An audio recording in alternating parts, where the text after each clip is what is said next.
न लगती सायास जावे वनांतर सुखी तो घरा नारायण तुका म्हणे सोपे आहे सर्व हुनी शहाणा तो धनी घेतो इथे न लगती सायास जावे वनांतर सुखी तो घरा नारायण विठ्ठल विठ्ठल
महायोग पीठित ते भीमरथा वरम पुंडरीकाय दत्तु मुनींद्रैः सवागत्य तिष्ठन्तमानन्द कुन्दं परब्रह्मलिङ्गं भजे पाण्डुरङ्गं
त्यांच्या कृपादाने कथेचा विस्तारू बाबाजी सद्गुरु दास तुका ओम नमो ज्ञानेश्वरा करुणा करा दयाळा तुमचा अनुग्रह लादलो पावन झालो चराचरी विठ्ठल विठ्ठल विठ्ठल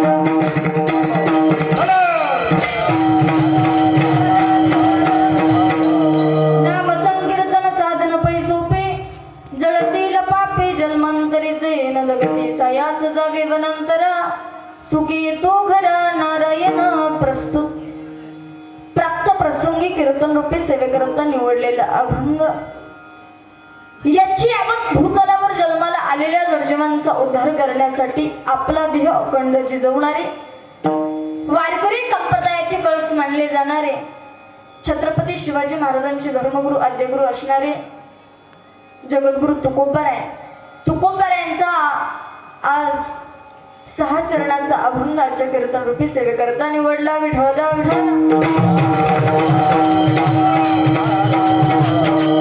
कीर्तनाच्या पूर्वी अल्पसा परिहार द्यायचा तो म्हणजे असा: अखिल कोट ब्रह्मांड नायक पंढरदेश पांडुरंग परमात्म्याच्या कृपेनं, साधू संतांच्या आशीर्वादाने, तुम्हा सर्वांच्या सहकार्यानं गेले 19 वर्ष झालं हा अखंड हरिनाम सप्ताह चालू आहे की ज्याला कधी खंड नाही.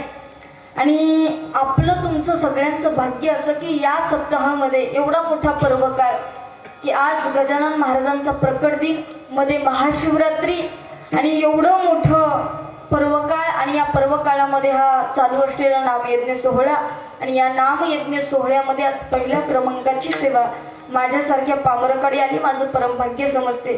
ज्यांच्यामुळे ही सेवा आली ती माझे गुरुवरी हरिभक्त पारायण मुक्ताईनाथ माऊली यांच्यामुळे ही सेवा माझ्यासारख्या पामराकडे आली. ज्यांनी मला बोलण्याचं शिकवलं, जगामध्ये वावरायचं शिकवलं, हे सर्व गाव ज्यांचं शिष्य आहे त्या म्हणजे मुक्ताईनाथ माऊली यांच्याकडून ही सेवा माझ्यासारख्या पामराकडे आली.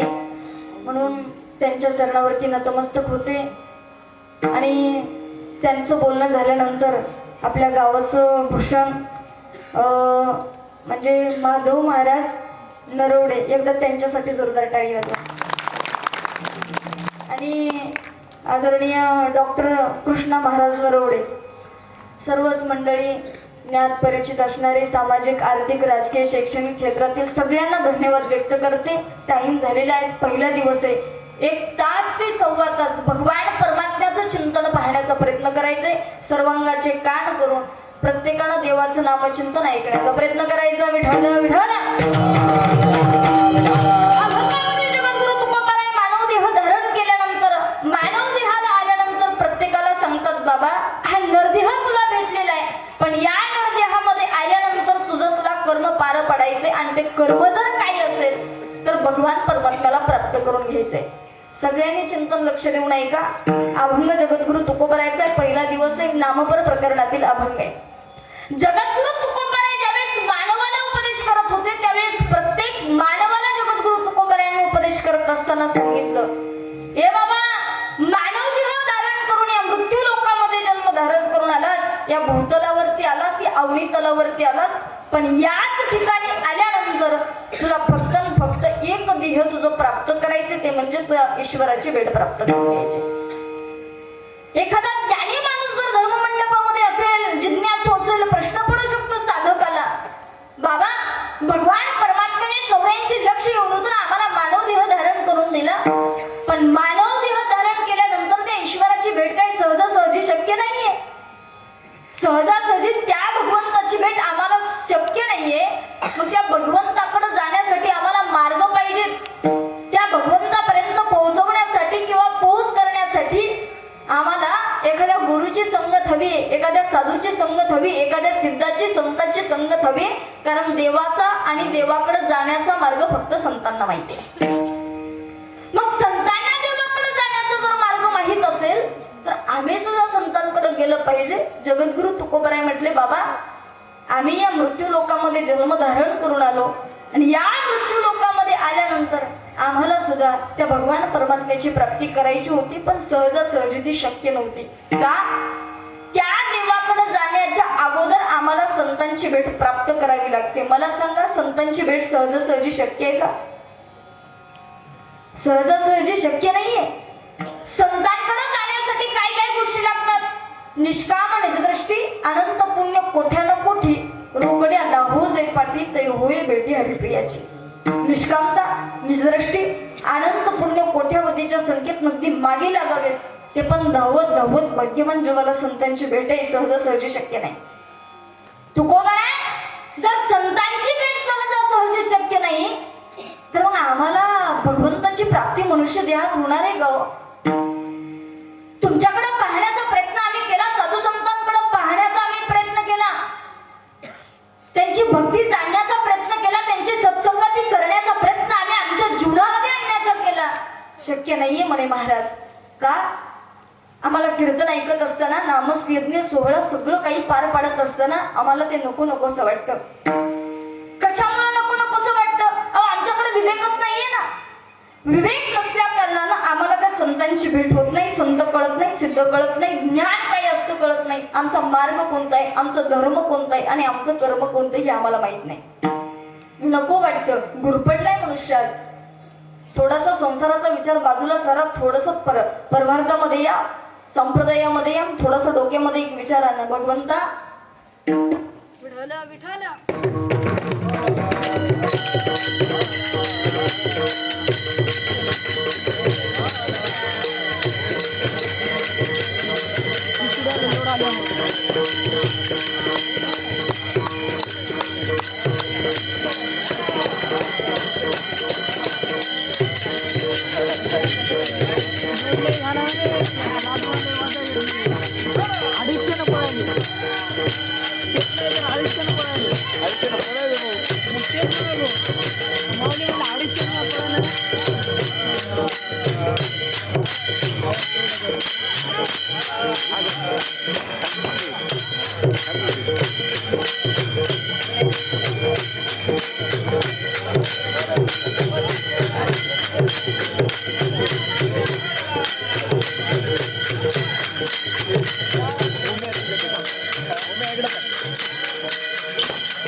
सायास जावे वनंतर सुखी तो घरा नारायण.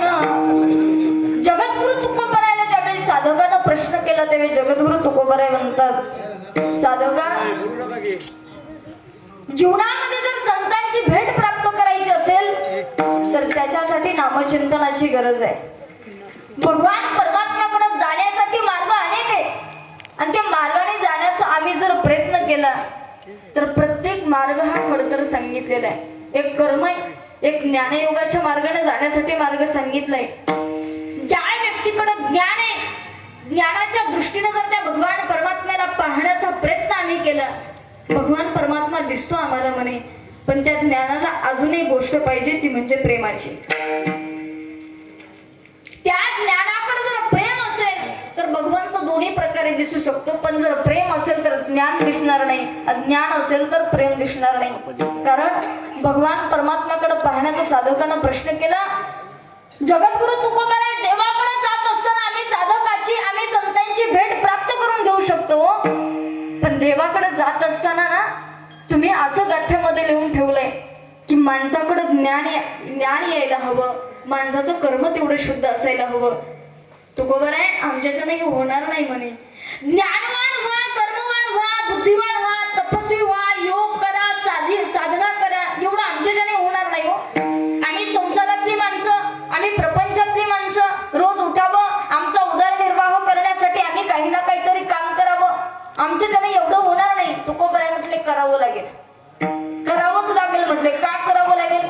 या जन्मात जर नाही केलं पुढचा जन्म परत तुला 84 लक्ष होण्याच्या फेऱ्यामध्ये पडावं लागेल. आणि गये दान नाही कोटे नाही कोटे आणि गये दान आणि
मनुष्य देहामध्ये जेवढं भगवंत प्राप्त करता येईल तेवढ्या तातडीनं तुम्ही करा, दुसऱ्या जन्मामध्ये नाही.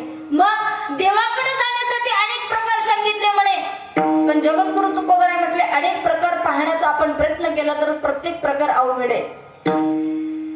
काही ज्ञानी माणसं या ठिकाणी बसले असते, थोडस लक्ष देऊन ऐका. कर्माच्या मार्गाने जर जाण्याचा प्रयत्न केला देवाकडं, कर्म अवघड आहे म्हणे. प्रत्येक क्षणाला कर्म बिघडतं. माणसं कर्म करतात, रोज कर्म करत चालतात, पण कर्मामध्ये सुद्धा चुका होतात माणसाच्या. का चुका होतात? कर्माचा वेगळा प्रकार आहे. दुसरा प्रकार आहे ज्ञान. माणसाकडे ज्ञान हवं. ज्ञान जर माणसाकडे असेल तर ज्ञानाच्या दृष्टीने त्याला भगवंत पाहता येतो. कारण भगवंताने असं सांगितलं की मी जडी स्थळी काष्टी पाषाणी सर्वत्र मला पाहण्याचा प्रयत्न करा. ज्ञानी माणूस हा त्या देवाला पाहू शकतो. दुसरा तिसरा प्रकार सांगितला, योगाच्या मार्गाने देव दिसू शकतो म्हणे. तुम्ही योगाच्या मार्गाने जा, तुम्हाला देव दिसू शकतो. मग योगाच्या मार्गाने जात असताना कोणी देव पाहिला ना. विश्वमाऊली ज्ञानोबराय योगाच्या मार्गाने गेले आणि जगताला योग पटवूनही सांगितला ज्ञानेश्वरीमध्ये. ज्ञानोबरायांनी 16व्या वर्षी ज्ञानेश्वरी लिहिली, 22व्या वर्षी समाधिस्थ झाले आणि समाधिस्थ झाल्यानंतर ज्ञानोबरायांनी तुम्हा आम्हाला प्रत्येकाला अमृताचं पान करून ज्ञानेश्वरीचं पाजलं. ज्ञानेश्वरी वाचली तरी सुद्धा माणसाला मोक्ष प्राप्त होतो. त्या ज्ञानेश्वरीमध्ये विश्वमाऊली ज्ञानोबरायांनी योग सांगितला. योगाच्या मार्गाने जर जाण्याचा प्रयत्न केला तर माऊली म्हटले योग सुद्धा फार कठीण आहे. किती कठीण आहे? फार कठीण आहे म्हणे. योगाची वाटा जे रेगालेगा सुबटा तया दुःखातीचा वाटा भागाला. योगाच्या मार्गाने आम्ही जाण्याचा प्रयत्न केला तर योग फार कठीण आहे म्हणे. एवढा कठीण आहे सांगताच येत नाही, एवढा कठीण आहे म्हणे माऊली. किती कठीण आहे? मातंजली प्रदीपाचं सांगतो, योग अनुशासनम. योगाच्या मार्गाने आम्ही जाण्याचा प्रयत्न केला, योग कठीणच आहे. कसा कठीण आहे? या योगाच्या मार्गाने अनेक ऋषी मुनी तपश्चर्या करणारे साधक सगळेजण या योगाच्या मार्गाने गेले. पण माऊली योगाची प्रसिद्ध प्रक्रिया ज्यावेळेस मातंजली प्रदीप ग्रंथामध्ये सांगतात त्यावेळेस त्याच्यामध्ये 2 प्रक्रिया आल्या. त्याच्यामध्ये दुग्ध दोहन करण्याची जी प्रसिद्ध प्रक्रिया आहे ती माऊली पटवून जगाला सांगतात. माऊली म्हणतात योग किती कठीण आहे? फार कठीण आहे म्हणे. तुम्हा आम्हाला 3.5 हाताचं देह आहे म्हणे. या 3.5 हाताच्या देहामध्ये विडा पिंगला करून बसलेली ती कुंडलिनी, आणि ती कुंडलिनी सापासारखा आगार आहे, नागिनीसारखा आगार आहे, सुईसारखी बारीक आहे. विडा पिंगला करून बसलेली ती आपल्या अंतःकरणामध्ये. जगद्गुरु तुकोबाराय असतील, ज्ञानोबराय असतील, ज्ञानोबराय ज्यावेळेस योग सांगायला लागले त्यावेळेस ज्ञानोबराय म्हणतात बाबा अवघडच आहे, कठीणच आहे. का कठीण आहे? होतच नाही म्हणे कुणाच्या. एवढा कठीण योग आहे. देवाची प्राप्ती आमच्या जीवनामध्ये करून घ्यायची असेल तर योगाच्या मार्गाने जाताना विश्वमाऊली ज्ञानोबराय म्हणतात बाबा जी दुग्ध दोहन नावाची प्रसिद्ध प्रक्रिया आहे, ती प्रसिद्ध प्रक्रिया ज्ञानोबराय समाजाला समजून सांगत असताना ती प्रक्रिया अशी म्हणे, शेतकरी असेल, कोणी गुराखी असेल, आपल्या जागलीवरती ज्यावेळेस असतो त्यावेळेस चरबी घेतो, बकेट घेतो, त्याच्यामध्ये पाणी घेतो, गाईच्या गोठ्यामध्ये जातो. गाईच्या गोठ्यामध्ये गेल्यानंतर त्या चरबीतलं बकेटीतलं पाणी गाईच्या कासेत टाकतो आणि दूध काढायला सुरुवात करतो, दुग्ध दोहन करायला सुरुवात करतो. मला सांगा गाईचं दुग्ध दोहन करत असताना साधारण किती बोटाचा वापर केला जातो? किती? आपल्याला हात किती? एका हाताला बोट, एका बोटाला कांड्या, अंगठ्याला किती? पहा बरं किती? खरं 2च आहे. 40 50 वर्ष झालं अजून आपल्या हाताच्या बोटाला कांड्या किती हे माहित नाही. इतक्या विचित्र कांड्या कशाला जन्माला येतात हा एक मुद्दा आहे. विढाला विढाला ज्यावेळेस गाईचं दुग्ध दोहन करत असतो त्यावेळेस साधारण या 2 बोटाचा वापर करतात. या बोटाला काय म्हणतात? बोट. आणि या बोटाला मोठं बोट, तर्जनी, मध्यमा, अनामिका, करंगळी आणि अंगठा. गाईचं दुग्ध दोहन करत असताना या 2 बोटाचा वापर केला जातो. ज्यावेळेस आपण गाईचं दूध काढतो त्यावेळेस या 2 बोटानं काढत असताना त्या गाईच्या स्तनाची लांबी वाढते. बरोबर? गाईच्या स्तनाची लांबी वाढते. तसं विश्वमाऊली ज्ञानोबराय म्हटले योग्यानं दुग्ध दोहन करत असताना म्हणजेच योग्यानं योग करत असताना या दोन बोटामध्ये जिभेचा शेंडा पकडावा, तो एवढा उडावा, एवढा उडावा, तो कुठं टेकला पाहिजे? का बरं? नाकाला का? मी बोट ठेवलं म्हणून बरं, गुडघ्याला नाही ठेवलं. तो जिभेचा शेंडा कुठं टेकला पाहिजे? इथं दोन भुवयांच्या मध्ये भुरकटीमध्ये त्रिकुट शिखरी गा दान मिळे आई ते. दोन भुवयांच्या मध्ये जर जिभेचा शेंडा चिटकला, ऐका, इथं आपल्या प्रत्येकाच्या मनुष्याच्या या दोन भुवयांच्या मध्ये अमृताची कुपी, अमृताची पेटी, अमृताचा टाळी कुठं? इथं. सकाळी रोज उठल्या उठल्या वारकरी तिथं काहीतरी लावतात, ते अमृताचं रक्षण करण्याकरता. काय लावतात? गंध लावतात. काही काहींना लावायचाही गंध नाही, शरीरात गंध एवढे त्यांच्या. ज्ञानोबाने म्हटले, ज्यावेळी जिभेचा शेंडा दोन भुवयांच्या मध्ये चिटकतो त्यावेळेस आपल्या शरीरामध्ये गुदलिंग स्थानामध्ये, आपल्या गुदलिंग स्थानामध्ये ती कुंडलिनी, नागिनीचा आकार सुईसारखी बारीक असणारी कुंडलिनी, एवढी गाढ झोपेमध्ये असते म्हणे. ती कुंडलिनी विडा पिंगला सोडून देते. आपल्या गुदलिंग स्थानाच्या शिवन केंद्रापासून ती विराजिते. शिवन केंद्रापासून आली की वक्षस्थाच्या कंठस्थाच्या मध्यात येते आणि मध्यातच आले दोहन करायचं असेल तर डायरेक्ट वर जाते आणि दुग्ध दोहन करायचं असेल तर ते बाहेरून वर जाते. ज्ञानोबाने म्हटले, ज्यावेळेस गुदलिंग स्थानाच्या शिवन केंद्रापासून वक्षस्थाच्या कंठस्थाच्या मध्यस्थात येते, जिभेचा शेंडा इथं चिटकला, ती कुंडलिनी शक्ती फणा उघडते आणि ज्या वेळेस इथं येते त्यावेळेस तिचा फणा त्या अमृताच्या कुपीवर, अमृताच्या पेटीवर, त्या पेटीला दंश करते. दंश केल्याबरोबर अमृताची कुपी फुटते, अमृताची पेटी फुटते आणि अमृताची पेटी फुटली की सगळ्या शरीरात त्या अमृताचा स्त्राव होतो, संचार होतो. सगळीकडे संचार झाला. अमृत माणसाच्या शरीरामध्ये सगळीकडे संचारलं की चांगदेवासारखा योगी सुद्धा 1400 वर्ष जगतो. याला योग्याचा दोहा म्हणतात. याला योग्याचा दोहा म्हणतात. ज्ञानोबाने म्हटले, बाबा जिभेचा शेंडा उडावून तू इथं चिटकावा शक्य आहे काही? कशाला योगाच्या पाठीमागे लागला? वायाची उपाधी दंबधर, वायाची उपाधी दंबधर,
वायाची उपाधी दंबधर. धर्म अवघड. योगाची या वाटा जे रिगालेगा सुबटा, योग फार कठीण आहे म्हटले. योगाच्या मार्गाने जाऊ नको. योगाची प्रमाण म्हणता येत नाहीत आपल्याला. शरीर शोषणम प्राण निरोधनम मन जाय हट योग गुद पिंड कुंडलिनी कलिमल दलभंग. एवढा अवघड आहे म्हणे योग, सांगता येत नाही. एवढा कठीण योग आहे, मग योगाच्या मार्गाने जाऊच नका. महाराज म्हटले, ऐका ना, योग अवघड आहे, कर्म अवघड आहे. कर्म काय अवघड आहे म्हणे? कर्म तर एवढं अवघड आहे, सहज चालता चालता माणसाकडून कर्म चुकतो. माणूस जर एका हातानं ग्लासात पाणी पिलं तर दारू पिल्याचं पातक लागतं. हे कर्मानं मार्गाने जायचं म्हटलं देव भेटत नाही म्हणे. कर्मानेही देव भेटणं अशक्य आहे म्हणे, योगानेही देव भेटत नाही. महाराज आम्ही करावं काय? महाराज म्हटले, बाबा प्रत्येक युगामध्ये प्रत्येक युगाची साधना होती, पण या कलियुगामध्ये तुला वनात जाण्याची गरज नाही, तप करण्याची गरज नाही, कष्ट करण्याची गरज नाही. त्या भगवान परमात्म्याचं नामस्मरण कर. अभंगाचं प्रथम नाम संकीर्तन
तुकोबाने म्हटले बा, देवाचं नामस्मरण केलंस तरी भगवान परमात्म्याची प्राप्ती होते. अहो महाराज असं काय सांगता? विश्वमाऊली ज्ञानोबरायांनी ज्ञानेश्वरी लिहिली, त्याच्यात योग सांगितले, साधना सांगितली, तप सांगितले, अनुष्ठान सांगितले. नामाच्या मागं जर केलं तर भगवान परमात्मा प्राप्त होतो. कसं शक्य?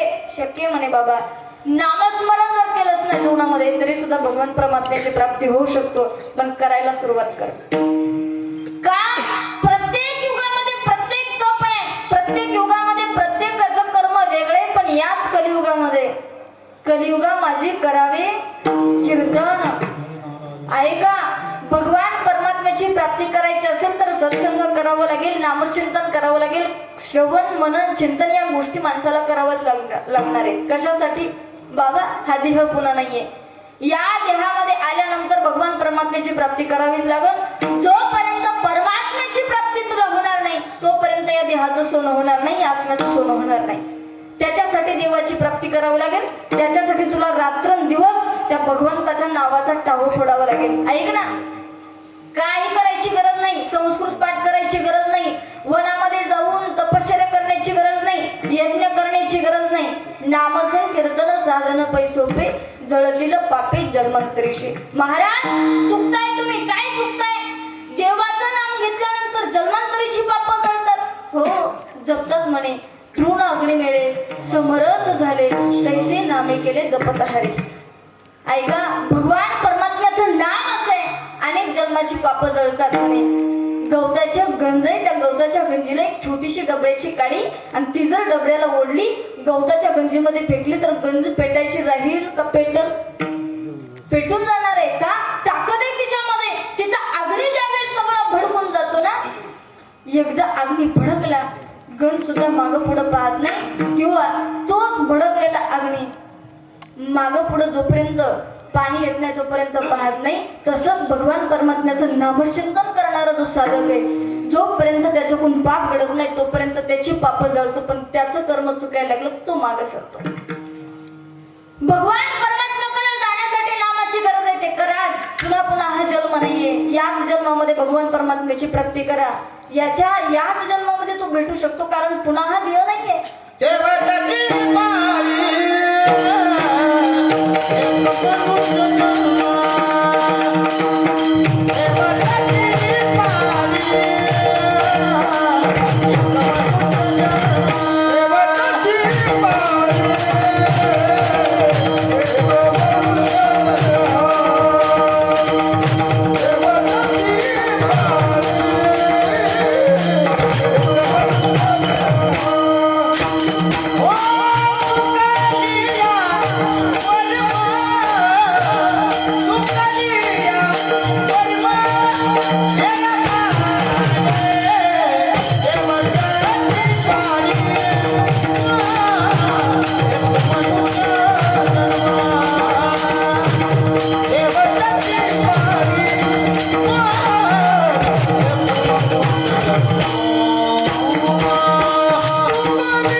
याच जन्मामध्ये देवाची प्राप्ती करावी लागेल. कारण का शेवटची पाळी एक मनुष्य जन्म आणि चुकली या वर्म फेरा.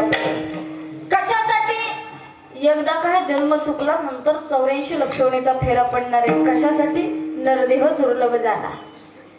वर्षाची गणना आहे म्हणे. त्यामध्ये दुःख यातना तुम्ही आठवा मधुसूदना, तुम्ही वासुदेव वासुदेव म्हणा. कशासाठी नामोच्चारण करायचंय? हा देह पुन्हा नाहीये.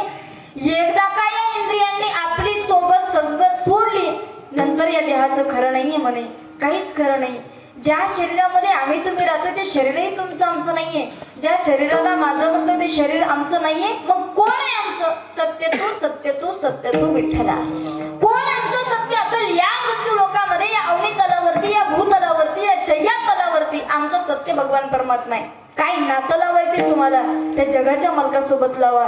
कारण का कधीतरी अंधकारातून ज्ञान प्रकाशाकडे माणसानं चाललं पाहिजे. कधीतरी डोक्यातला अज्ञानपणा घालून माणसानं ज्ञानाकडे पाहिलं पाहिजे. माणसानं अंधार काढाकडून प्रकाशाकडे पाहिलं पाहिजे. कारण जोपर्यंत अंधारातून आपण बाजूला सरत नाही तोपर्यंत माणसांचे स्पष्ट चेहरे आपल्याला दिसत नाही. तसं जोपर्यंत आपण अज्ञानामधून जात नाही तोपर्यंत जगातले ज्ञानवान आपल्याला दिसत नाहीत. म्हणून आपण कधीही जीवन जगत असताना या जगावरती, या जगामध्ये, या मानव देह धारण केलेल्या या शरीरामध्ये राहिलेलो आम्ही, तुम्ही माणूस किंवा मानव, या शरीरामध्ये राहून आम्ही भगवान परमात्म्याची प्राप्ती कशी करू शकतो सारखा माणसाने विचार केला पाहिजे. कारण महाराज म्हटले क्षणोक्षणाची करावा विचार. कशासाठी? तरावया पार भवसिंधू. मी भवसिंधू कशाने तरेल त्याच्यासाठी हाच विचार करावा. महाराजांनी च वापरलाय. हाचीच करावं लागेल म्हणे. क्षणोक्षणाच करावं लागेल. कशासाठी क्षणोक्षणा?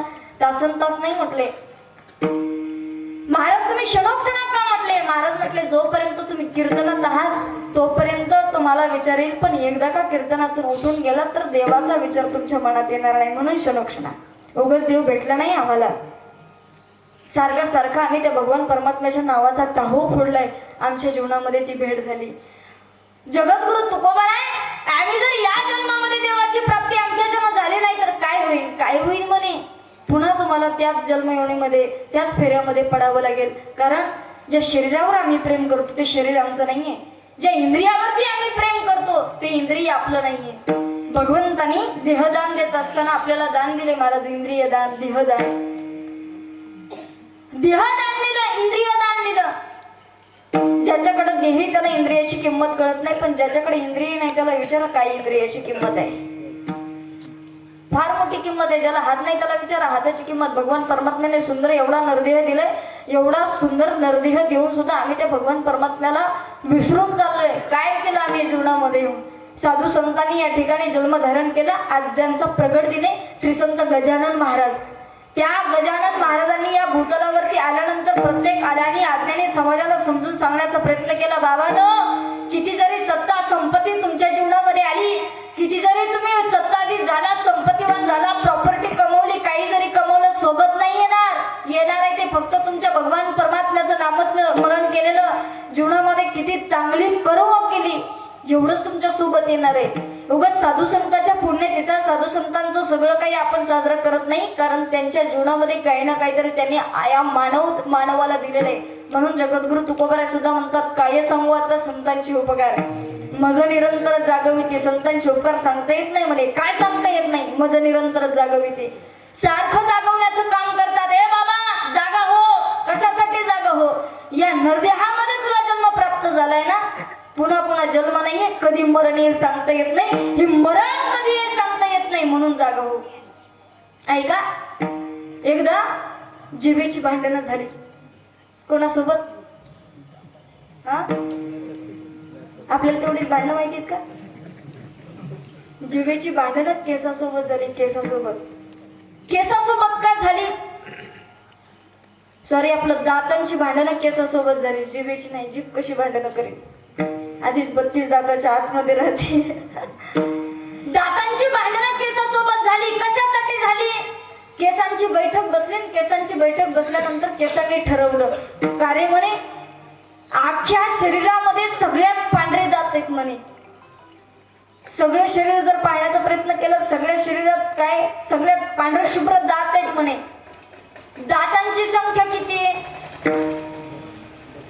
दातांची संख्या 32 आहे. आपली संख्या किती? केसांची संख्या सांगता येईल का? केसांची संख्या सांगता येणार नाही. दातांची संख्या किती तर बोले 32 आहे, म्हणे केसांची संख्या सांगता येणार नाही. अरे सगळ्या शरीरामध्ये दाताला पांढरं म्हणतात, मग आपणही पांढरं व्हायचं आता. आपण का गप्प बसायचं? म्हणून केसांची बैठक झाली, केसांनी ठरवलं आता आपण पांढरं व्हायचं. सगळी केस एकत्रित आली आणि केसांनी ज्यावेळेस बैठक बसवली त्यावेळेस केस म्हटली सगळ्यात अगोदर कोण होणार? कपाळावरची बोलले आम्ही होतो. कपाळावरची केस पांढरी व्हायला लागली, पांढरी होत होत होत सगळीच पांढरी व्हायला लागली. मग दातांची बैठक बसली. दात म्हटले बापरे आता काही खरं नाही. म्हणे काय झालं?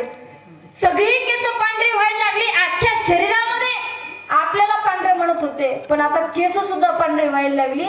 ऐका आता काय करायचं? म्हणे आता काय नाही, आता आपण राजीनामा द्यायचा. दुसरा पर्यायच नाही म्हणे. त्यांच्यासोबत भांडणं करायला ते काही एक नाही म्हणे. आता आपण राजीनामा द्यायचा. मग सगळे दात एक एक करून राजीनामा द्यायले, पण ते 2-4 आहेत महाराज. राहू का जाऊ, राहू का जाऊ करते. ते 4च आहेत. राहू का जाऊ कशासाठी? सगळी केस पांढरी झाली, दातांनी राजीनामा दिला. ऐका सिद्धांत, या केसांची दातांची भांडणं होण्या अगोदर, केस पांढरं होण्याच्या अगोदर आणि दातांनी राजीनामा देण्याच्या अगोदर त्या भगवंताची प्राप्ती करा, नाहीतर जन्म वाया गेला. नाहीतरी गेला विठाला विठाला. त्या शरीरावरती आम्ही नितांत प्रेम करतोय, ते शरीरातली इंद्रियांची साथ देत नाही हो. कशासाठी आम्ही जगतोय? मग ज्यांच्यासाठी आम्ही जीवन जगतोय, ज्यांना माझं म्हणतोय ते आहेत का आमची साथ देऊ शकणार नाही. ज्या डोळ्यांवरती आम्ही प्रेम करतोय, जे डोळे आम्हाला जीवन जगायचं कसं सगळं दाखवतात, पण ते सुद्धा शेवटी थकतात, त्यांची सुद्धा दृष्टी आम्हाला कमी येते. जे हात जीवनभर कष्ट करतात ते हात आमचे कंटाळतात. पण ऐका ना, ज्या भगवान परमात्म्याने आम्हाला सुंदर देह धारण करून ज्याच्यासाठी दिला ते आम्ही केलं नाही. कशासाठी दिलाय देह? देवे दिला देह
भजन गोमटा. पण काय झालं? तो या झाला फाटा बालिकेचा.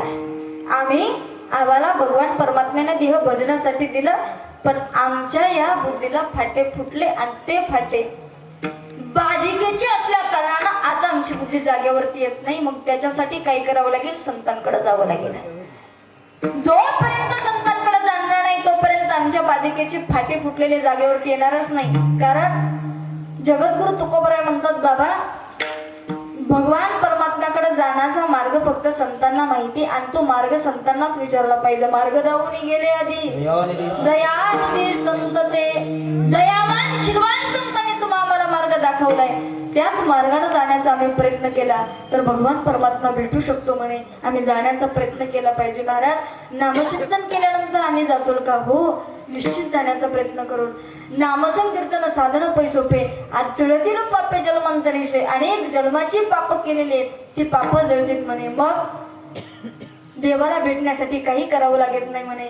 ते नामस्मरण करण्यासाठी आम्हाला काय काय नियम पाळावे लागतील? काहीच नाही म्हणे. उठता बसता खाता पिता कसंही नामस्मरण करा, त्याच्यापर्यंत पोहोचतं. नामाचे चिंतन प्रगट पताना प्रगट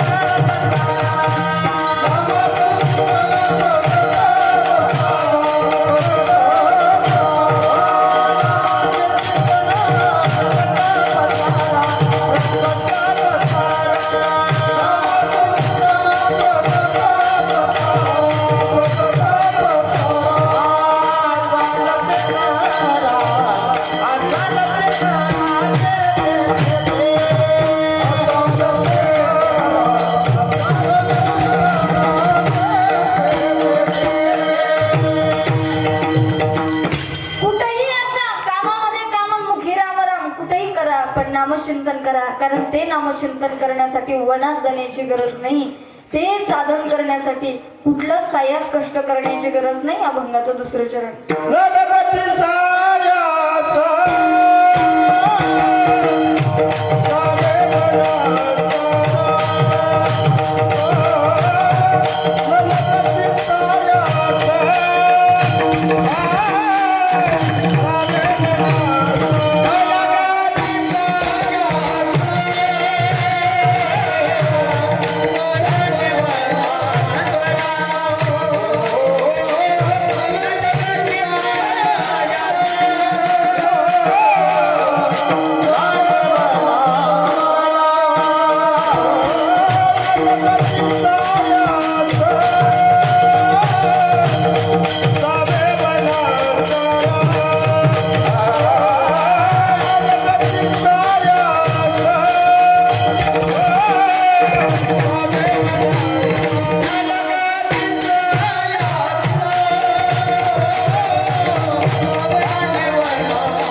वनात जाण्याची गरज नाही म्हणे. नलगती सायास जावे वनांतरा, काय होईल?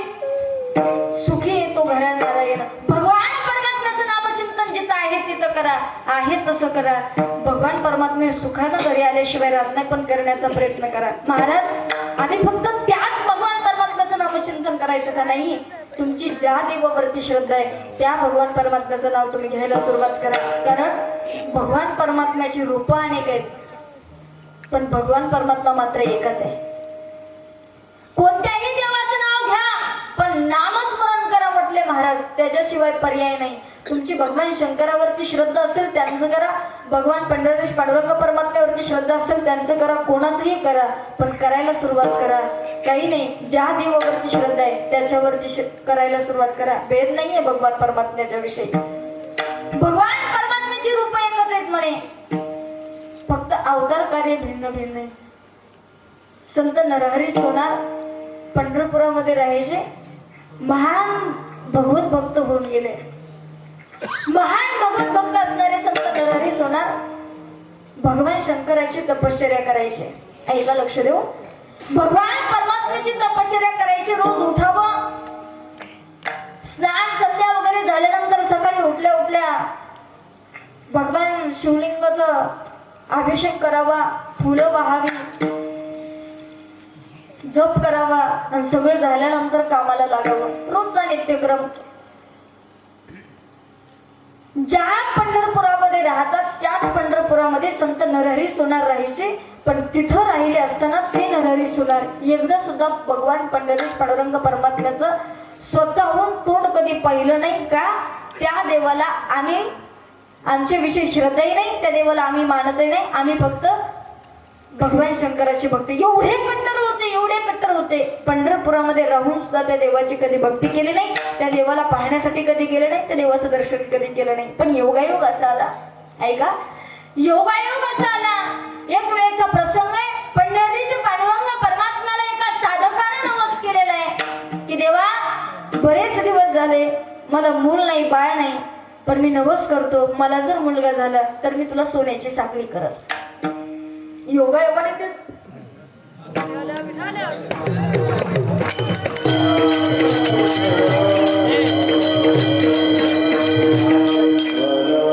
योगायोग कसा झाला, त्या साधकाला मुलगा झाला आणि मुलगा झाल्यानंतर त्याचा नवस होता त्यानं पूर्ण करायचं ठरवलं.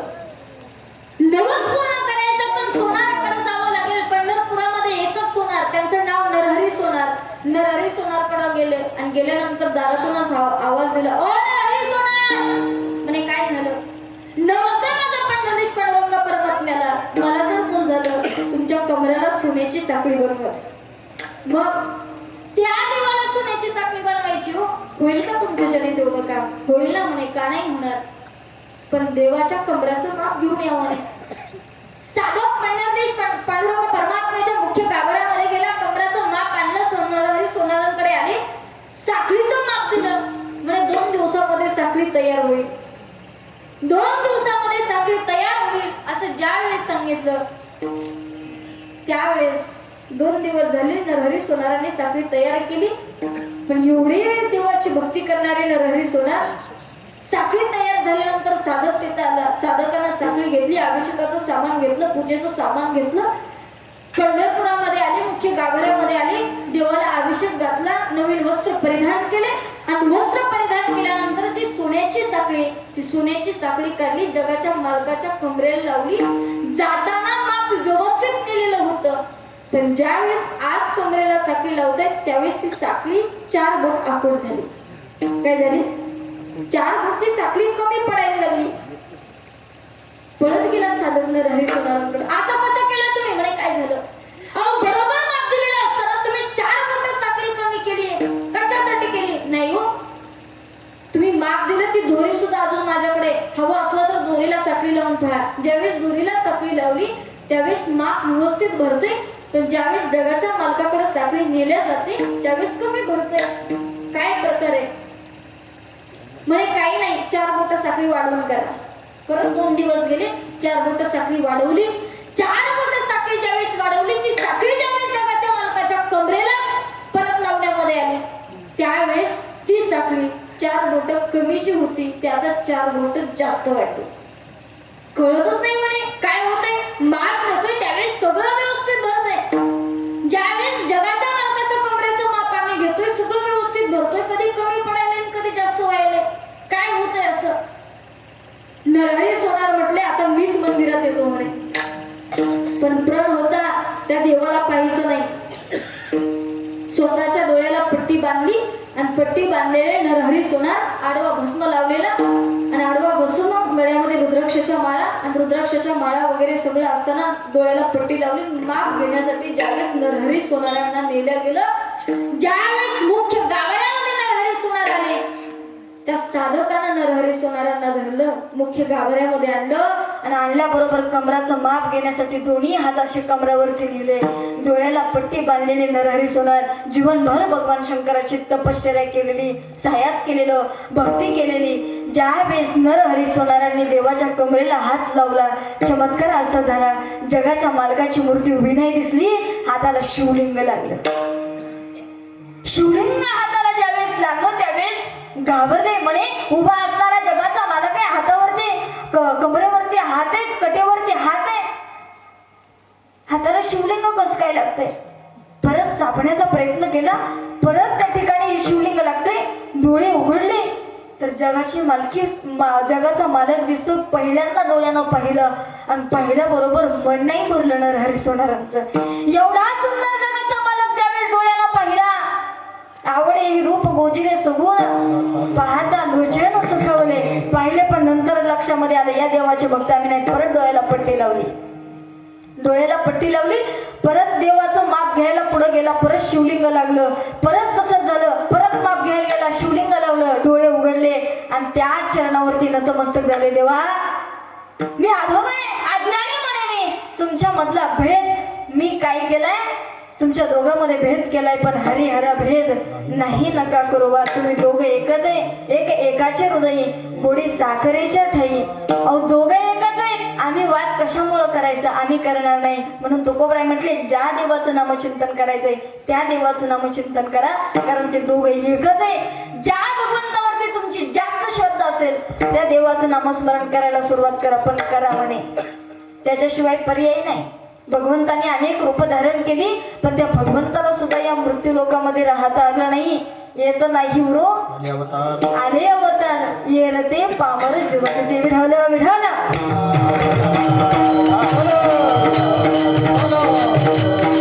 महाराज म्हटले इथं नरदेवाला धारण केलेल्या जीवाला राहता येत नाही म्हणे. संत सुद्धा आले, पण संतांना सुद्धा अवतार कार्य संपावं लागलं. कार्य करून त्यांना सुद्धा जावं लागलं. तुम्ही आम्ही कोण आहेत म्हणे? तुम्ही आम्हीच मानव देह धारण केलेले जीव या संसारामध्ये गुरफटलाय म्हणे. संत कसे गुरफटले नाही? संतांना कळालं म्हणे. काय कळालं? या संतांना एक समजलं की हा संसार खोटा आहे, हा संसार लटकाय म्हणे. या संसारामध्ये जर आम्ही आमचं जीवन पूर्ण घालवलं, आम्ही या संसारामध्ये पूर्ण राहिलो तर आमचं काय होईल? आहे असं वायाला जाईल म्हणे. मग संसार करायचा नाही का? करायचा, पण कसा?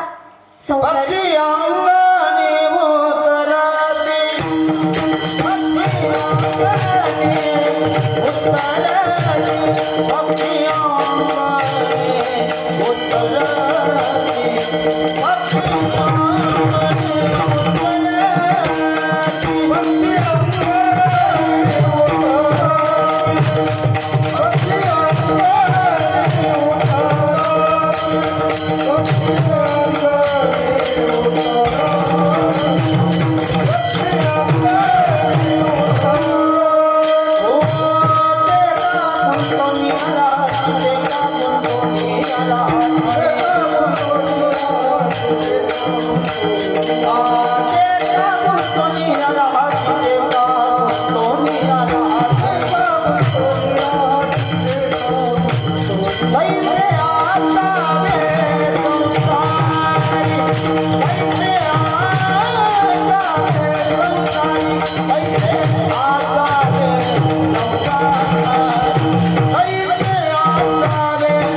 पक्षी करायचा, पण कसा? पक्षी अंगणी उतरती जे का गुंतवणीया राहते. पक्षी अंगणामध्ये उतरतात, पण दाणं टिपल्यानंतर तिथं थांबत नाही म्हणे, उडून जातात. मला सांगा, तुम्ही दाणे टाकले, पक्षी आले, खाल्ले, तिथंच राहिले, असं झालंय कधी? स्वतःच स्वार्थ भागला, उडून गेले. महाराज म्हटले तसा संसार करायचा आहे. कसा करायचा आहे? संसारी असावे, आसोनी नसावे, आणि भजन करावे वेळोवेळ. आसोनी संसारी जीवे वेगू करी, वेदशास्त्र उभारी बाह्य सदा. महाराज म्हटले संतांनीही संसार केला, पण त्या संसाराला कधीच संतांनी खोटं खरं म्हटलं नाही, कायम खोटं मानत गेले. लटकाय म्हणे संसार. कसा लटकाय? एक माणूस मुंबई सारख्या ठिकाणी नोकरीला लागलं, आणि नोकरीला लागल्यानंतर तर काही वेळेस असं होतं, तिकडं पेमेंट जास्त नसतं, पण म्हणायला असतं मुंबईला राहायला आहे, नोकरी वगैरे जॉब वगैरे तिकडे चालू आहे असतं. काही वेळेस जॉब करत असताना लग्न झाल्यानंतर बायकोचा कॉल आला म्हणे, बरेच दिवस झालं तुम्ही नोकरीला लागलात, मला एकदा मुंबई दाखवा की म्हणे. तर बऱ्याच दिवसांनी बायकोनी इच्छा केली, म्हणून पूर्ण करायचे ठरवलं. पूर्ण करण्याचे ठरवल्यानंतर बायकोला कॉल करून बोलून घेतलं. 1 महिनाभर झालं, आणि महिनाभर झाल्यानंतर म्हणे सगळं दाखवलं. मुंबईमधलं काय असेल ते, राणीचा बाग असेल, सगळं काही दाखवलं. दाखवल्यानंतर एका रात्री जेवण करत असताना बायको नवऱ्याला म्हणते, का हो मला ना सोन्याचा राणीचा हार घ्यायची खूप इच्छा झाली म्हणे, तेवढा द्या की घेऊन. याच्या मनामध्ये नाही दिला तर दुःख होईल, आणि घ्यायला तर पैसे नाही. डोकं चालवलं, बाजारामध्ये गेला. बाजारामध्ये गेल्यानंतर नकली सोन्याचा हार 50 रुपयाचा घेऊन आला. 50 रुपयाचा सोन्याचा हार घेऊन आला आणि आल्यानंतर बायकोच्या गळ्यात घालायला दिला. एवढी आनंदी बायको झाली, बापरे, एकदा काय मी राणीचा हार घ्या म्हटलेले, एकदा काय म्हटल्यानंतर घेतला म्हणे लगेच. आनंद झाला तिला. नवरा म्हटला, हे बघ, महिनाभर झालं, आता 2 जण आपण इथं राहतोय, आता 1 महिना झालं की आपल्याला इथून जावं लागणार आहे. तुला उद्या विमानतळ दाखवतो, गावाकडे बसवून देतो म्हणे. ठीक आहे म्हणे. सकाळ उजाडला, नवीन साडी वगैरे घातली, सगळी तयारी केली आणि नवऱ्याला येऊन विचारते, का हो राणीचा हार घालू का? कशाला घालते म्हणे, आता विमानतळ आहे, तिथं चोर वगैरे असतात, घेईल ना कोणी काढून. म्हणे घालायचा नाही का? तुझ्या मनाने बघ. तिने राणीचा हार घातला, ऐकला नाही. विमानतळावरती आले, एवढी गर्दी होती, विमानं वगैरे पाहिले, कुणीतरी राणीचा हार काढून घेतला. रडायलाच लागली ना बिचारी. ती रडायला लागली पण हा हसायला लागला. ती रडायला लागली पण हा हसायला लागला. ती म्हणे, काय झालं तुम्हाला हसायला? एवढा महाग मोलाचा किमतीचा हार माझा चोरला आणि तुम्ही हसताय म्हणे. म्हणे हसण्यासारखंच आहे म्हणे. का? तुझ्या गळ्यातला जो तो हार आहे ना, तो सोन्याचा नाही, तो 50 रुपयाचा नकली आहे. ऐका ना सिद्धांत, माझे तुकोबर आहे म्हणतात, बाबा, ज्याच्या गळ्यामध्ये संसार आहे त्या संसाराला ना खरं मानून बसले म्हणून तो रडत आहे, त्याला दुःख होतोय. पण जे संत आहेत त्या संसारापासून अलगते, त्यांनी त्या संसारालाच खोटं म्हटलंय म्हणे. तो संसार खोटा असल्या कारणानं संतांना दुःख होत नाही. विढाल विढाल संसाराला जर खरं मानत बसलं तर दुःख रूप संसार आहे. कारण संसारामध्ये आतापर्यंत कोणाला सुख भेटले? संसार दुःखमूळ चहूकडे एक वेळ सुख नाही, कुठे रात्रंदिवस तळमळ. रात्रंदिवस आपण हे करायचं ते करायचं, पण आतापर्यंत सुखी या संसारामध्ये अजून सापडला नाही. कारण माणसानं आतापर्यंत कितीतरी संपत्ती कमवली असं, पण त्याची आशा अजून मेली असं कधीच झालं नाही. सर्व सुखाची आशा जन्म गेला, सुखाची आशा जन्म गेला,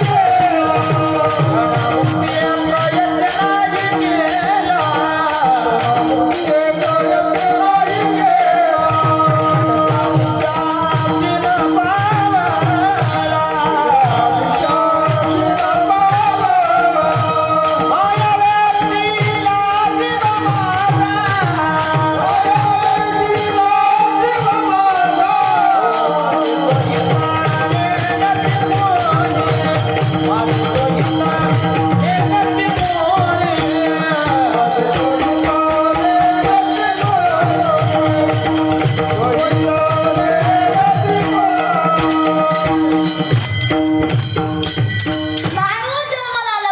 जीव माझा, माणूस जसा जसा म्हातारा होत चालला तशी तशी आशा जिवंत होत गेली.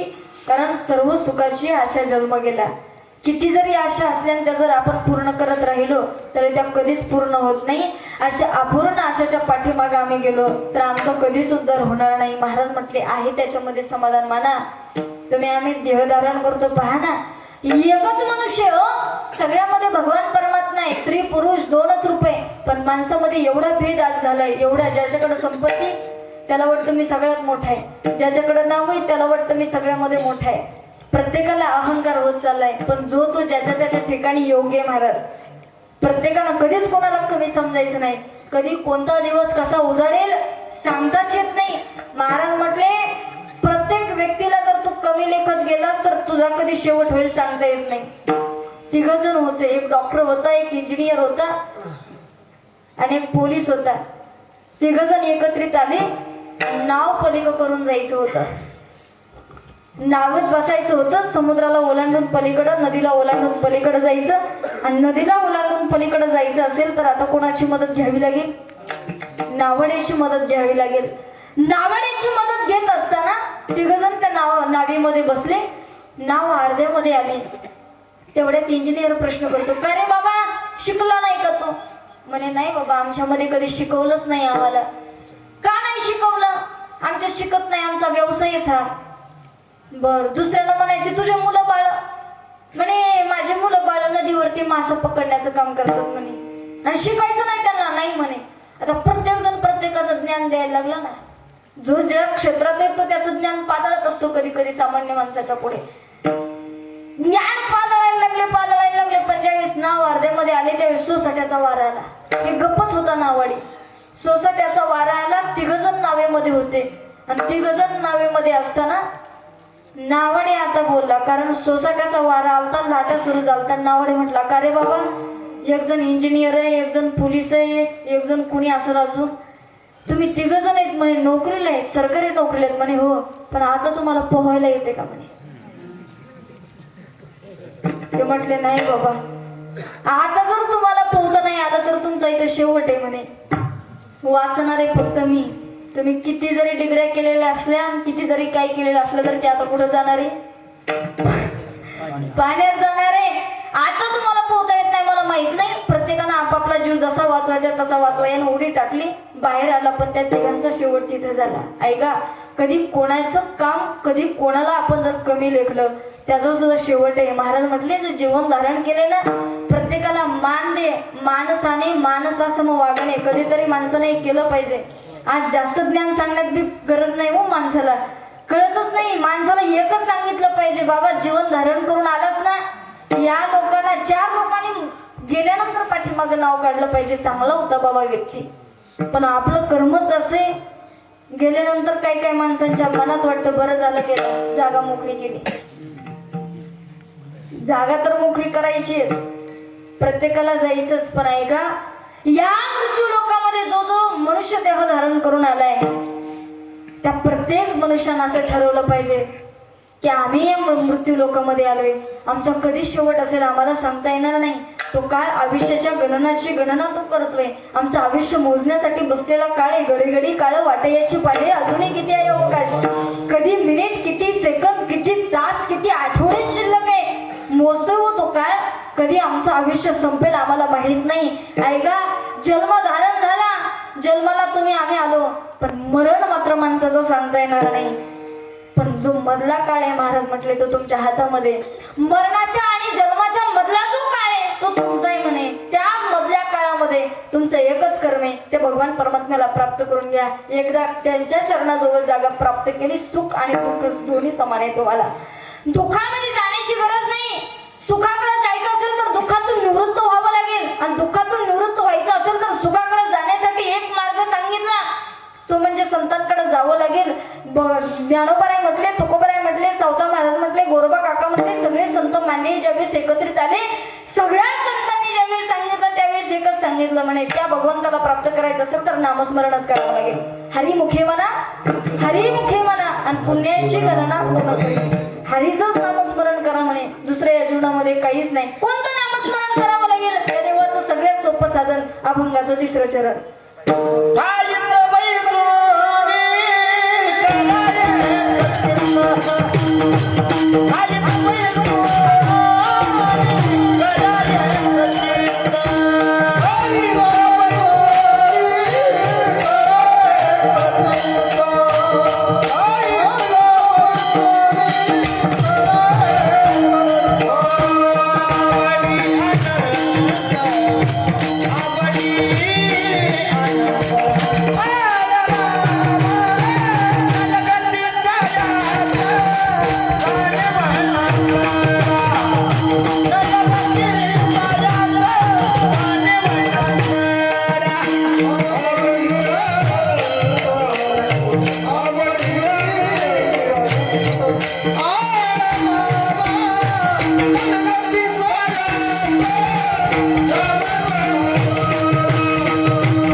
रामकृष्ण हरी विठ्ठल केशवा मंत्र हा जपावा सर्व काळ.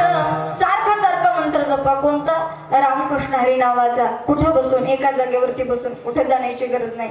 एकाच जागेवरती बसा, पण अंतःकरणामध्ये त्या जगाच्या मालकाला आळवण्याचा प्रयत्न करा. विठ्ठल विठ्ठल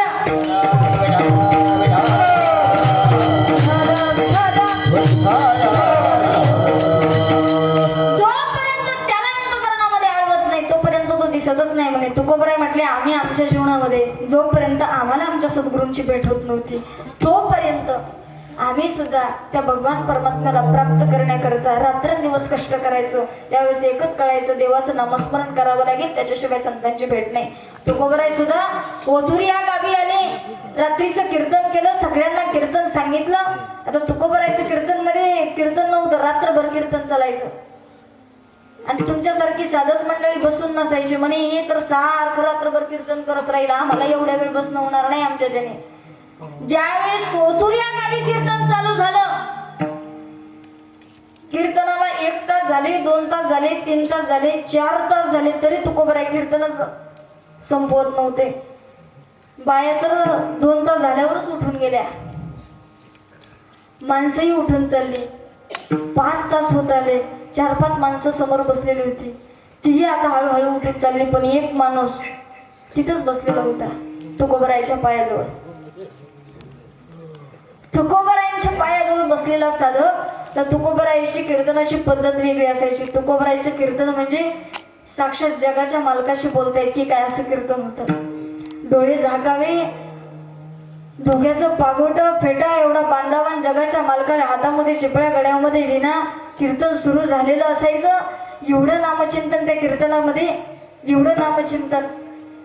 सगळी लोक उठून गेले, त्याचं भानही नाही. डोळे उघडले, सगळी उठून गेलेत, पण एकच जण दिसला. काय भाग्यवान आहे, धन्यवाद म्हटले तुम्हाला, एवढ्या वेळ तुम्ही या ठिकाणी थांबलात. ते म्हटले बाबा उरक आहे, या घोंगडीसाठी बसलोय म्हणे. बसत नाही म्हणे, तुझ्या पायाखाली माझी घोंगडी गुंतली म्हणे, त्याच्यासाठी कीर्तनाला थांबलोय. तुकोबरायचं कीर्तन झालं, ओतूर या गावी कीर्तन झालं. तुकोबराय बाहेर आले. एक तुळशी वृंदावन होतं, सारवलेला ओटा होता, स्वतःची घोंगडी तिथं टाकली. तुकोबरायच्या शय्यावरती सगळं झालं, चिपळ्या वगैरे सगळं काढून ठेवलं. आणि तुकोबराय ज्यावेळेस आराम करायला लागले, त्याच वेळेस नामचिंतन करणारा देव ज्यावेळेस त्या ओट्यावरती झोपलेला आहे तुळशी वृंदावनाच्या समोर, त्यावेळेस भर स्वप्नामध्ये बाबाजी चैतन्य आले. आणि बाबाजी चैतन्य आल्याबरोबर रामकृष्ण हरी नावाचा मंत्र दिला. आणि तुकोबराय झोपेतून जागे झाले. स्वतःला एवढं अहोभाग्य समजलं की उजळले भाग्य आता अवघी चिंता वारे. संत माझ्या भेटीला आले, संतांनी मंत्र दिला म्हणे, कोणता? रामकृष्ण हरी विठ्ठल केशवा मंत्र हा जपावा सर्व काळ. एक सांगू, संतांची पुण्याई का म्हटली जाते? संत एवढे आमच्यावरती उपकार का करतात? संतांची भेट झाल्याशिवाय देवाची प्राप्ती नाही म्हणे. कशासाठी? संतांनी काय दिलं, काय दिलं पाहायचं तुम्हाला. आळंदीमध्ये 10-12 पोरं रूम करून राहायचे. कोणी पकवास शिकायचं, कोणी पेटीची प्रॅक्टिस करायचं, कोणी गायन शिकायचं. ही साधना त्यांची. 10-12 पोरं रूम करून राहायचे. आणि रूम करून राहत असताना त्याच्यामध्ये एक आगाव असायचा. सगळ्या पोरांनी ठरवलं म्हणे हा आगाव आहे. आता त्या आगावाला काय करायचं म्हणे, तो बाहेरून आला, एकानं गोधडी घ्यायची, त्याच्या डोक्यावरती टाकायची, बाकीच्यांनी मजबूत वाजवायचा म्हणे. आता यांचा सगळ्यांचा हा प्लॅन. तो बाहेरून आला, एकानं घोंगडी टाकली, डोक्याला पॅक बांधून, बाकीच्यांनी मजबूत वाजवला. तो म्हटला मला मारता तुम्ही, मला मारता, राहायचं नाही या रूम मध्ये. वाकडी घेतली, सगळं घेतलं, बाहेर आलं. आणि बाहेर आल्याबरोबर पावसाळ्याचे दिवस होते, ओठ्यावरती झोपला. रात्र झाली, रात्रीचे 1 वाजले. पोरं म्हटले झोप बाबा, तुला थंडी वाजल, आमचं काय जाणार आहे. 1 वाजला. 1 वाजल्यामुळं पावसाने सगळा पर्वत त्या ठिकाणी गार झालेला होता. आणि त्या पर्वतामधून एक विंचू बाहेर निघला. एक विंचू बाहेर निघला. आणि बाहेर निघलेला विंचू हळूच त्याच्या अंथरुणावरती आला. आता तो विंचू काय करेल? त्याच्या पाया पडून जाईल का? पाया पडून नाही जाणार. त्या विंचवानं त्याच्या पायाला दंश केला. मला सांगा, विंचवानं दंश केल्यानंतर माणसाला किती सुखाची प्राप्ती होते? ओरडायला लागला तो, एवढा ओरडायला लागला. सगळी पोरं बाहेर पळत आली. काय झालं म्हणे? मला विंचवाने डंका मारला. पोरं म्हटले घाबरू नको. या बाजूच्या गल्लीमधून पलीकडे गेलं की विंचवाचं विष उतरण्याचं, सापाचं विष उतरण्याचं एक आजोबा मंत्र देतात. आजोबा मंत्र देतात म्हणे. ऐका ना, सगळी ती पोरं एकत्रित आले, त्याला घेऊन त्या गल्लीमध्ये गेले. आजोबांचं दार ठोकलं, आजोबा बाहेर आले. 80-85 वर्षाचं म्हातारं बाहेर आलं. आणि 80-85 वर्षाचं म्हातारं बाहेर. काय झालं पोरं? हो, विंचू चावलंय बाबा ह्याला. बर आतमध्ये गेलं, एवढ्या एवढ्या कपड्यामध्ये एक राख गुंडाळलेली होती, ते आणलं बाहेर, राख त्याच्या पायावरती टाकली, त्याच्या कपाळात लावली. एक जण चांगलं निरीक्षण करीत होतं. म्हणे विंचू चावलाय, आतमध्ये गेलं, राख आणली, कपाळाला काय लावली, पायाला काय लावली. आजोबाने सांगितलं घाबरू नको, विष उतरून जाईल. मंत्र म्हणायला सुरुवात केली. काही काही वेळेस काय होतं, काही काही तांत्रिकाचे मंत्र ते त्यांनाच कळत नाही, आपल्याला कळण्याचा तर विषयच नाही. एवढे पटपट पटपट म्हणतात ते कळत नाही. एका पोराच्या डोक्यामध्ये अरे राख आणली, पायावरती टाकली, डोक्यावरती टाकली, विंचवाचं विष उतरलं. कसं शक्य हे? सगळे गेले पण याच्या डोक्यामध्ये ते. सकाळी उठला, आंघोळ वगैरे केली, माऊलींचं दर्शन घेतलं, इंद्रायणीमध्ये गेला, सगळं करून तिकडं त्या आजोबांच्या गल्लीमध्ये आला. ओ आजोबा, काय झालं? काल आम्ही तुमच्याकडे आलो, आमच्या मुलाला, आमच्या मित्राला विंचवाने डंक मारला, तुम्ही राख आणली, मुलाच्या पायावरती टाकली, डोक्यावरती टाकली, विंचवाचं विष उतरलं, तुम्ही मंत्र दिले. ऐका ना बाबा, असंही तुमचं वय 80-85 झालंय, असंही तुमचं वय 80-85 झालंय. ऐका ना, तेवढे विंचव उतरायचे मंत्र मला देतात का? म्हातारा म्हटलं, ए बाबा, तुला शिकवल्यावर मला कोण डिमांड देईल? तुला जर ती मंत्र शिकवल्यावर माझ्याकडे कोण येणार आहे? ऐका, 80-85 वर्ष म्हाताऱ्याचं वय झाले, तरी स्वतःकडली विद्या दुसऱ्याला द्यायला घाबरतो, दुसऱ्याला देण्यासाठी मनामधला स्वार्थपणा जात नाही. त्यावेळेस विश्वमाऊली ज्ञानोबराय कळाले त्या व्यक्तीला. त्यावेळेस ज्ञानोबराय कळाले की ज्ञानोबरायने काय दिलं, या संतांनी काय दिलं. अरे 700 श्लोकावरती 9,000 ओव्या लिहिल्या, ते तुमच्या आमच्यापर्यंत दिल्या. ती मंत्र तुमच्या आमच्यापर्यंत दिले, म्हणून संतांचे उपकार आहेत. काय केलं संतांनी? हेच केलंय. ही गाथा तुमच्या आमच्यासाठी दिली, ही ज्ञानेश्वरी तुमच्या आमच्यासाठी दिली. एखादा व्यक्ती त्याची कला असेल, त्याचं वक्तृत्व असेल, त्याचं वादन असेल, ती एकमेकाला सांगत नाहीत का? हा आपल्या पुढे जाईल. 750 वर्षापूर्वी ज्ञानोबरायाने ज्ञानेश्वरी दिली, आणि त्याच ज्ञानेश्वरीवरती, त्याच गाथेवरती आज एक महाराज कोट्यावधी रुपये कमवतोय. हे ज्ञानोबराय तुकोबरायाने दिलं. त्यावेळेस ज्ञानोबराय जगताला समजले, त्यावेळेस साधकाला समजले, त्यावेळेस व्यक्तीच्या डोळ्यामध्ये पाणी आलं. अरे ज्या आळंदीमध्ये मी राहतोय त्या ज्ञानोबरायाने आमच्यासाठी एवढं दिलंय. हा मांत्रिक, हा तांत्रिक 2 मंत्र त्याचे शिकवत नाही. मला सांगा ना, विंचू चावल्यानंतर विंचवाचा त्रास किती दिवस राहणार आहे? एक रात्रभर. दिवस नाही, काहीच नाही, एक रात्रभर विंचवाचा त्रास. एका रात्रीच्या त्रासानंतर तो त्रास कधीच होणार नाही, तो त्रास जीवनात पुन्हा कधी होणार नाही. तरी एका रात्रीच्या दुःखासाठी तो तांत्रिक त्याची विद्या देत नाही. माझी विश्वमाऊली ज्ञानोबराय जन्मोजन्मीचं दुःख नष्ट करण्यासाठी ज्ञानेश्वरी देतात, त्याला संत म्हणतात. हे संत आहेत, या संतांनी उपकार केलेत. अहो, एका रात्रीचं दुःख नष्ट करायचे कोणी त्यांचे मंत्र देत नाही हो, पण माझ्या संतांचे अगणित उपकार तुमच्या आमच्यावरती, म्हणून जगद्गुरु तुकोबराय स्वतःला धन्य समजतात का? संतांची भेट झाली. विढालं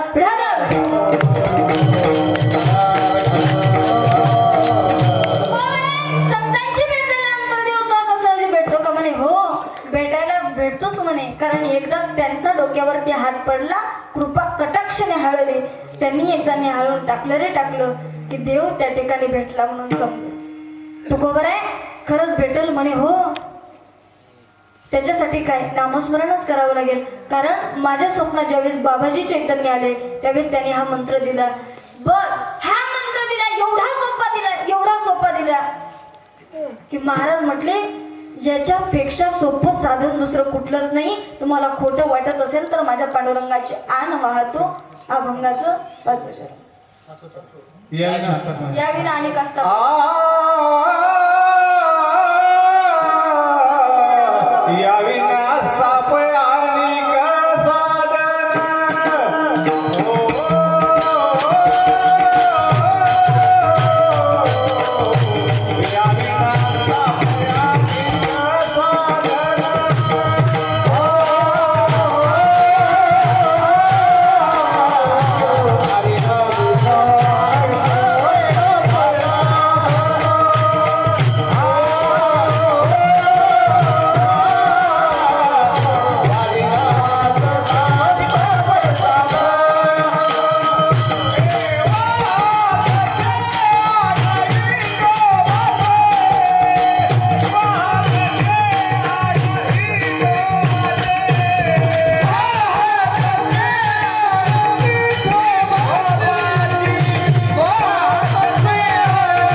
त्या देवाची शपथ वाहून सांगतो, तुम्ही आम्ही एवढे अडाणीत महाराज, जोपर्यंत तुम्हा आम्हाला एखादी गोष्ट सक्ती पटत नाही तोपर्यंत तुम्ही आम्ही मानत नाही. म्हणून तुकोबराय म्हटले, वाहतसे आण विठोबाची. त्या विठोबाचे अनुभवून सांगतो, याच्यापेक्षा सोपं साधन कुठलं नाही. म्हणून एकदा सर्वांनी ज्याला ज्याला भगवान परमात्म्याने सुंदर हात दिले, दोन्ही हात वर करून त्याचं नामचिंतन करायचे. हात वर करणार नाही त्याला शेजारीची शपथ आहे पहा. शेजारी मारायचं असलं तर हात वर करू नका. कळण शेजारचा शेजारी किती स्वार्थी आहे.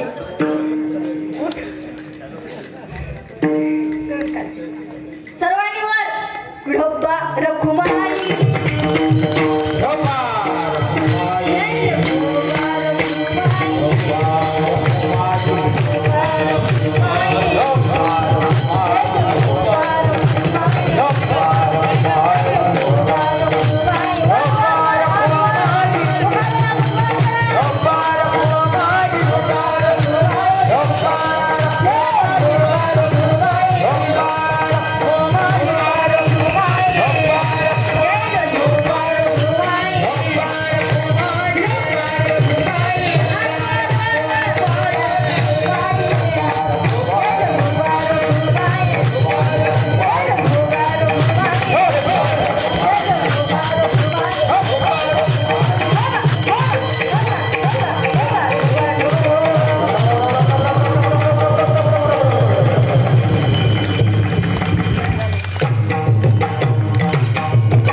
जगद्गुरु तुकोबराय म्हणतात, यावीन आणिक असता पै साधन आणि वाहत असे आण विठोबाची. याच्यापेक्षा सोपं साधन कुठलं नाही म्हणे. करा तुम्ही, त्याच्याशिवाय शरीराचा उद्धार होणार नाही आणि जीवाचा आणि आत्म्याचा उद्धार होणार नाही. ऐका ना, शरीराचा उद्धार कसा? शरीराचा उद्धार सुद्धा संतांनी केलाय. ज्या शरीरामध्ये राहून देवाची प्राप्ती केली, नाशिवंत असणारं शरीर, नासक असणारं शरीर जगद्गुरु तुकोबराय वैकुंठाला घेऊन गेले. शरीराला सुद्धा पावन करून टाकलं. तुकोबराय म्हणले, एकदा का शरीराच्या इंद्रियाला वळण लागलं त्या देवाचं नामस्मरण करायचं, लागलंच. ऐका, मला सांगा, पकवाजाला कुणी कुणी थाप देतात?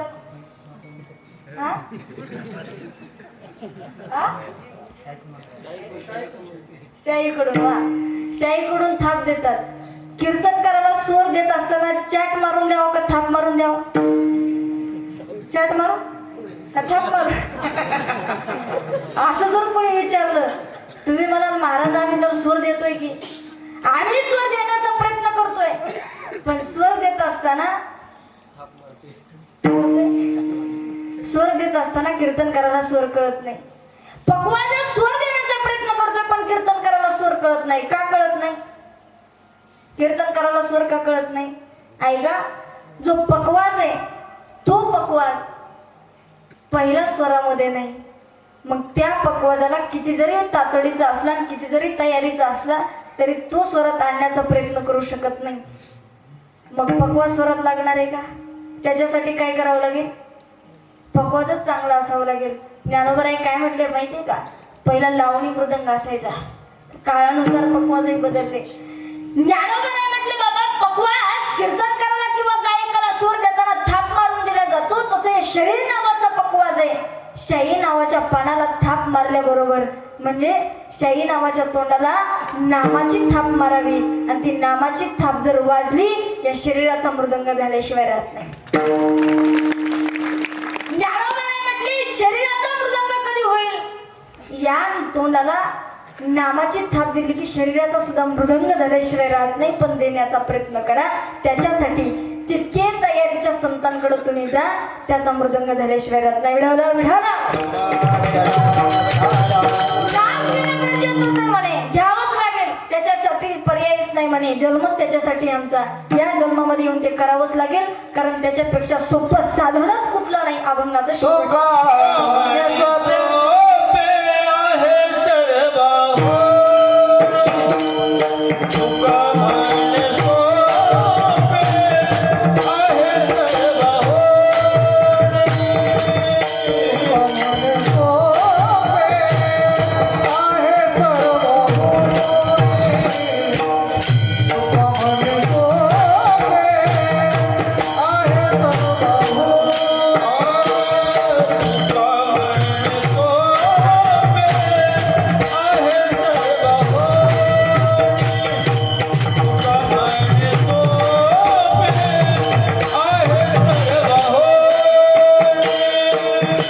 तुका म्हणे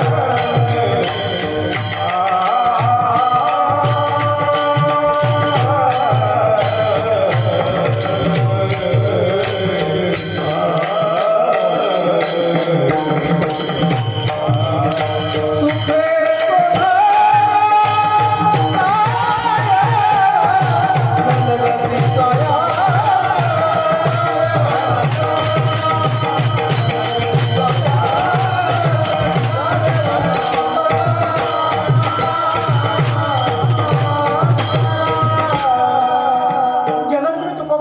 आहे शेवट चरणामध्ये म्हणतात तुका म्हणे सोपे आहे सर्व गुणी आणि शहाणा तो धणे घेतोय ते बाबा याच्यापेक्षा सोपं साधन सांगता येणार नाही म्हणे. मग हे नामस्मरण एकच करू शकतो जो शहाणा असेल. शहाणा म्हणजे माणूस शहाणा असं नाहीये, जो बुद्धीने शहाणा असेल, जो ज्ञानाने शहाणा असेल, तोच नामचिंतनाच्या पाठीमागे लागेल. जगद्गुरु तुकोबाराय म्हणतात ते नामस्मरण करण्यासाठी कुठेच जायची गरज नाही म्हणे. नामसंकीर्तन साधन पै सोपे जळतील पापे जन्मांतरीचे. पाप तर अनेक जळतात पण जाण्याची गरज नाही. न लगती सायास जावे वनांतरा सुखी येतो घर नारायण. पाहण्याचा प्रयत्न केला तर काही काहींनी वनात जाऊन तपश्चर्या केली, वनामध्ये जाऊन देवाला प्राप्त करून घेतलं, पण तुकोबाराय म्हटले त्याची गरज नाहीये, त्याची गरज नाही. ठाईच बैसुनी करा एकचित्त आवडी आनंद आळवावा. मग कोणता मंत्र म्हणावा तर रामकृष्ण हरी विठ्ठल केशव मंत्र हा जपावा सर्व काळ. हा मंत्र तुम्ही सर्व काळ जपा, मग देव तुम्हाला भेटल्याशिवाय राहणार नाही. कारण यावीन अनेक असता पै साधन वाहत असे अनु विठोबाचे. तुकोबाराय म्हटले याच्यापेक्षा सोपं साधन कुठलंच नाही. मी माझ्या जगाच्या मालकाचे आण वाहतो. तुका म्हणे सोपे आहे सर्व होणे, शहाणा तो धनी घेतो येते. आपला वेळही झालेला आहे आणि वेळ 9ला कीर्तन, मला वाटतं 9:45 उभं राहिलं होतं, 11:15 वाजलेले. वेळेला आता बंधन आहे. त्या ठिकाणी झालेली सेवा सद्गुरुनाथांच्या चरणी. किती सुंदर या ठिकाणी श्री संत गजानन महाराज प्रकट दिन 16 व महाशिवरात्री निमित्त रामकथा ज्ञानयज्ञ 16. उद्यापासून मला वाटतं कथेलाही सुरुवात होते. आज पहिलाच दिवस आहे तरी मंडपात बसायला जागा नाही, एवढी सगळी पब्लिक आहे. एवढं शिस्तीबद्ध गाव पाहून खरंच आश्चर्यचकित झाले. आणि पहिल्या दिवशी एवढी पब्लिक आज पहिल्यांदाच पाहते, म्हणून सर्व गावाचे धन्यवाद त्या ठिकाणी देते. अतिशय सुंदर हो, आणि अतिशय सुंदर या ठिकाणी गायक हरिभक्त पारायण शिवाजी बुवा चोंडीकर, ज्ञानेश्वर माऊली हिरडगावकर, कामाजी महाराज चोंडीकर, बाप ऋषिकेश महाराज नरवडे आणि मृदंगाचार्य दादाराव महाराज देशमुख वापटीकर, शिवप्रसाद डाभाळे, हर्षद वाखरीकर, विशाल महाराज, नागोराव महाराज आणि गणेश महाराज. एकदा सर्व कलाकारांसाठी जोरदार टाळी वाजवा. सर्व गायक वादक गुणीजन मंडळी अतिशय सुंदर माईक सिस्टीम आहे. मगापासून पाहतोय गळ्यामध्ये टाळे, पावलं खेळायला सुरुवात आहे, नामोच्चारण करायला सुरुवात आहे. इतका सुंदर, इतका लहान मुलगा पकवा जात होते. प्रत्येकाला असं वाटतं आज प्रत्येकाला संस्कारी मुलगा जन्माला यावं. पण एक सांगू, आज प्रत्येक आईला वाटतं माझ्या पोटी शिवाजी महाराज जन्माला यावं, माझ्या पोटी ज्ञानोबाराय जन्माला यावे. सहज शक्य नाही महाराज. त्याच्यासाठी कितीतरी संस्कारही लावण्याची गरज आहे काळाची. उगाच शिवाजी महाराज घडत नाही, उगाच ज्ञानोबाराय घडत नाही. शिवाजी महाराजांना तर एवढे संस्कार होते गर्भात असतानापासूनच. ज्यावेळेस एक वेळचा प्रसंग आहे, जिजाऊ आईसाहेब खिंडाराजवळ बसल्या आणि बसलेल्या असताना जिजाऊ आईसाहेब एकटक लावून एका गडाकडे पाहत होत्या. बाळ शिवाजी लहान वय आणि लहान वयातले शिवाजी जवळ आले. आऊसाहेब काय बघताय हो तुम्ही? मगाचपासून झालं पाहतोय मी तुमच्याकडं. बाळा काय दिसतं तुला तिकडं? काय दिसतं म्हणे? हे गड दिसतोय. गडाकडे काय दिसतं? त्या गडाकडे ना वाळलेलं गवत दिसतंय म्हणे. अजून काय दिसतं? काही हिरवं गवत आहे म्हणे. हिरवं गवत आहे म्हणे. हो. अजून काय दिसतं त्या गडावरती? काही नाही, ऊन पडलेलं आहे, रखरखत हिरवं गवत दिसतंय, गड दिसतोय. जवळ घेतलं. जवळ घेतल्यानंतर डोक्यावरून हात फिरवलं. बाळा जीवनामध्ये एवढा कर्तृत्ववान बन ना की प्रत्येकानं तुला आदर्श म्हटलं पाहिजे. आई काय बनू ग, काय करू तुझ्यासाठी? बाळा दिसतोय ना गड तुला? हो. गडावरती गवत दिसतंय ना? हो. त्या गडावरचं हिरवं गवत आहे ना, फक्त भगवं करून दाखव एवढं दे. त्या गडावरचं गवत हिरवं आहे ना, ते भगवं करून दाखव. ऐका, आईला वचन दिलं आणि ते पूर्ण सुद्धा केलं. ज्या कुशीमध्ये जन्म घेतला ती कुश सुद्धा तेवढी पवित्र होती आणि आशीर्वाद सुद्धा तेवढा पवित्र होता. म्हणून एवढे महावीर पराक्रमी एवढे उगच घडत नाही, उगच नाही महाराज. याच्यासाठी संस्कारही तेवढेच पवित्र लागतात. माणसाला वाटतं माझ्या लेकरांना असं करावं तसं करावं, त्याच्यासाठी आई वडिलांनी एवढे संस्कार देणं काळाची गरज आहे. आज प्रत्येकानं आपल्या लेकरांना संस्कार करा, आई वडिलांची सेवा करा, याच्याशिवाय सहज शक्य नाही. श्री संत गजानन महाराजांचा प्रकट दिन. आणि एक सांगू, गजानन महाराज कधी जन्मले हे कोणालाच माहीत नाही, पण शेगावमध्ये ज्या दिवशी आले त्याच दिवसाला प्रकट दिन मानून घेतलं. आणि ज्यावेळेस जीवनभर कधीच गजानन महाराजांनी पंचपक्वानाचं जेवण केलं नाही. जे भेटल जे असल, काही एका मंदिरात तर रामविजय ग्रंथ लावलेला होता. तो रामविजय ग्रंथ चालू असताना गजानन महाराजांनी श्रवण केला. माणसं पंक्तीला बसली आणि पंक्तीला बसलेली माणसं उष्ट पत्रवाळ्या अशा कचरकुंडीमध्ये नेऊन टाकल्या एका ठिकाणी. आणि गजानन महाराज तिथं जाऊन ते खात बसले. एक साधक होता, तपस्वी होता. त्या साधकाला साक्षात पंढरदेश पांडुरंग बसलेला दिसला. जवळ गेले, दर्शन घेतलं आणि दर्शन घेतल्याबरोबर त्या साधकाला अनेक जण मानत होते. म्हणून सगळ्यांनी साधकानं त्या देवाला देव म्हटलं गजानन महाराजांना. म्हणून सगळेजण देव मानायला लागले. एवढे गजानन महाराजांना त्याच दिवसापासून गजानन महाराजांचा प्रकट दिन साजरा करायला लागले. म्हणून गजानन महाराजांना सुद्धा नतमस्तक होते. आणि तुम्हा सर्वांना सामाजिक, आर्थिक, राजकीय, शैक्षणिक क्षेत्रातील सगळ्यांना नतमस्तक होते. एवढं आदर्श गाव या ठिकाणी पाहण्यासाठी भेटलं. पुन्हा सर्वांच्या चरणी, तुमच्या अंतःकरणामध्ये नटलेल्या परमेश्वराच्या चरणी आणि गुरुवर्य हरिभक्त पारायण साध्वी महंत मुक्तानाथ माऊली गुरुवर्यांच्या चरणी नतमस्तक, आई वडिलांच्या चरणी नतमस्तक आणि सेवेला पूर्णविराम. ज्ञानेश्वर माऊली महाराज माऊली. महाराज ज्ञानेश्वर माऊली.